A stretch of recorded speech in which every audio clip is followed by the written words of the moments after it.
Hey guys, চলেন একটা গল্প শোনানো যাক।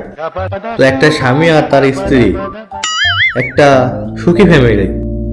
তো তাদের ভালোই দিনকাল যাচ্ছে। তো হঠাৎ করে তার স্বামী অসুস্থ হয়ে পড়ে। তারা দুজনে ভাবলো তারা ডাক্তারের কাছে যাবে। তো কিছুদিন পর তারা ডাক্তারের কাছে গেল। ডাক্তারের কাছে যাওয়ার পর ডাক্তারকে অনেক কিছু খুলে মেলে বলার পরে তো ডাক্তার সেই রোগীকে অনেক পরীক্ষা নিরীক্ষার পরে জানা গেল সে রোগীর কিডনি ফেল করেছে। তো ডাক্তার রোগীকে বলল যে আপনার কিডনি ফেল করেছে।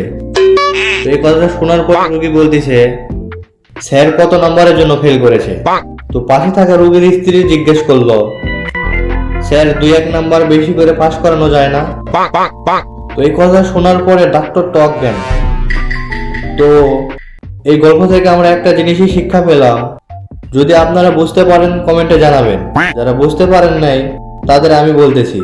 এই গল্প থেকে একটা জিনিসই বোঝা গেল যে মেয়ে মানুষের বুদ্ধি অনেক বেশি, শুধু থাকে হাঁটুর নামাজ।